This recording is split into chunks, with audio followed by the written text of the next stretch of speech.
ये तो आपको मानना पड़ेगा, भाजपा, आरएसएस और गोदी मीडिया राहुल गांधी से बहुत प्रेम करती है। यदि एक पल भी उन्हें नहीं दिखते तो मीडिया के माध्यम से भाजपा हंगामा खड़ा कर देती है। ये और बात है कि जब राहुल सामने होते हैं तो उन्हें नकारने के पूरे प्रयास दिन भर चलते रहते हैं। लेकिन इतनी छोटी सी बात जनता क्यों नहीं समझ रही कि आखिर भाजपा को राहुल गांधी की चिंता क्यों है, कि वो कहाँ रहते हैं, कहाँ जाते हैं। क्योंकि उन्हें मालूम है कि उन्हें जड़मूल से कोई उखाड़ सकता है तो वो गांधी परिवार का ही अंश हो सकता है।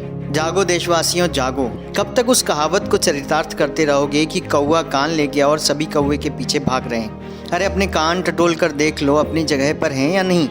अब देखो ना, राहुल गांधी अपनी बीमार नानी से मिलने जाएं तो मीडिया और कथित बुद्धिजीवी आसमान सर पर उठा लेते हैं। काहे? तुम लोग 95 साल की बूढ़ी बीमार नानी से मिलने नहीं जाते हो क्या? कैसी परवरिश है तुम लोगों की। सोनिया जी के मायके में उनका पूरा परिवार है। 95 साल की माँ है, 2 बहनें हैं, भाई हैं। नानी का घर इटली में होना राहुल गांधी का गुनाह है क्या? परिवार को वक्त देना गुनाह है क्या? किसी मुसीबत में अपनों के बीच जाकर उनका कुशल क्षेम लेना गुनाह है क्या? भाजपा और आरएसएस वालों के परिवार नहीं होते, या होते भी हैं तो वो उन परिजनों की परवाह नहीं करते। माँ को छोड़ देते हैं, पत्नी को एफिडेविट में स्वीकार तो करते हैं, लेकिन उनकी खैर खबर भी नहीं पूछते, क्योंकि उन्होंने परिवार की जिम्मेदारी निभाना सीखा ही नहीं। अब सोनिया जी सफ़र नहीं कर सकती, लिहाजा एक बूढ़ी माँ उम्मीद करती है कि बेटी के घर से बेटी ना सही उनके बच्चे ही आ जाएं। राहुल जी गए हैं अपनी नानी से मिलने। वैसे सोनिया जी और प्रियंका जी दोनों भारत में मौजूद हैं। फिर दिक्कत क्या है?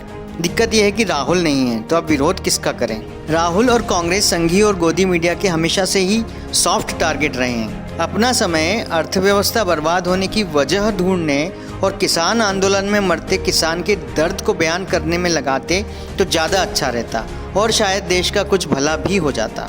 और आज तो गोदी मीडिया सुबह से कपड़े फाड़ रहा है। राहुल गांधी इटली क्यों चले गए? किसान कड़कड़ाती ठंड में दिल्ली बॉर्डर पर बैठे हैं। तो राहुल प्रधानमंत्री हैं, कृषि मंत्री हैं, क्या वो लाए थे काले कानून? क्या इन कानूनों को उन्हें वापस लेना है? किसान राहुल गांधी से मिलने बैठे हैं धरने पर? नहीं ना। जिनसे मिलना है किसानों को, वो देश की राजधानी में रहते हुए 40-50 किलोमीटर दूरी पर बैठे किसानों से मिलने नहीं गए। जाओ मिलो और समस्या का हल निकालो और व्यर्थ की बकवास बंद करो। राहुल किसान आंदोलन के पक्ष में बोले तो बोलते हो कांग्रेस भड़का रही है किसानों को। अपने परिजनों से मिलने जाए तो किसानों को बीच में छोड़कर चले गए। कमाल की दोगली प्रजाति है ये मीडिया की।